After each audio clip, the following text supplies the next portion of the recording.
আল্লাহর কসম করে বলি, দায়িত্ব নিয়ে বলি, ঝুঁকি আছে, তারপরেও বলি প্রত্যেকটা মুসলমান মনে করে আলেম ওলামারা ঈমানের পাহারাদারি করবে, আমলের পাহারাদারি করবে। আল্লাহর কসম, ঝুঁকি আসবে, বাধা আসবে, এক মুহূর্ত সাধারণ মানুষের ঈমান আমলের পাহারাদারি থেকে দূরে থাকবো না।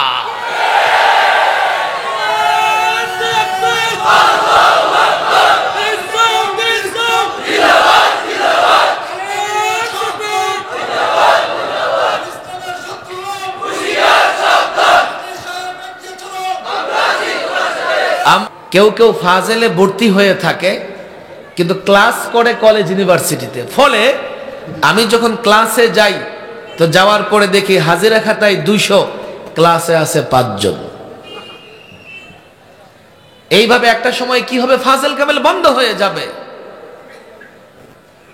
এই শিক্ষা ব্যবস্থা এখন আলেম তৈরি হওয়ার পথকে বন্ধ করে দেওয়া হয়েছে। স্কুল শিক্ষার কথা বললে আবার আমার যুবকরা নারাজ হবে, প্রশাসনের ভাইয়েরা নারাজ হবে। আমি যখন শিক্ষা ব্যবস্থার কথা বলি এটা কোনো দলীয় বিষয় নয়। আমি যখন শিক্ষা ব্যবস্থার কথা বলি এটা কোনো রাজনৈতিক বিষয় নয়। আজকে শিক্ষা ব্যবস্থাকে একটা হাস্যরসে পরিণত করা হয়েছে। ব্যাঙের নৃত্য শিক্ষা করার জন্য ট্রেনিং এর দরকার নাই। ব্যাঙ একটা ধরে ছেড়ে দেওয়ার পিছনে প্র্যাকটিস করো, নাচতে পারবে। হাঁসের ডাকের জন্য ট্রেনিং দরকার নাই। যার ঘরে হাঁস আছে সকালবেলা হাঁসের পেছনে ছোট প্যাক প্যাক প্যাক প্যাক করতে পারে, সমস্যা হবে না।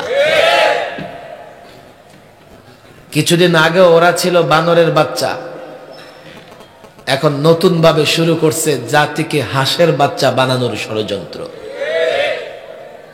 দলমত নির্বিশেষে কেউ বানরের বাচ্চা হতে চায়নি।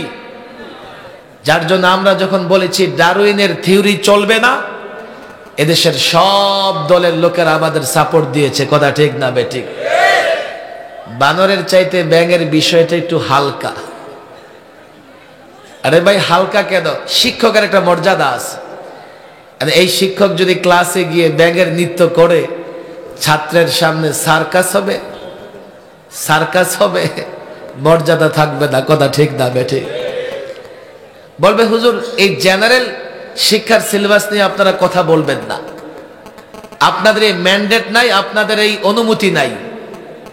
এই জায়গায় আমি একটু জোরে চিৎকার করি, কে বলেছে অনুমতি নাই? আজকে শাহবাগ জামিয়া চলছে সাধারণ মুসলমানদের অনুদানে। কথা ঠিক না বেঠিক? এখন এই সাধারণ মুসলমানের ঈমান আমল হেফাজতের দায়িত্ব এই শাহবাগ জামিয়াকে নিতে হবে। কথা ঠিক না বেঠিক? এদেশের প্রত্যেকটা মুসলমান, ছাত্র জনতা, যুবক, চাকরিজীবী, ব্যবসায়ী, তারা মাদ্রাসায় এই জন্যই অনুদান দেয়, আলেমদেরকে এই জন্যই মহব্বত করে।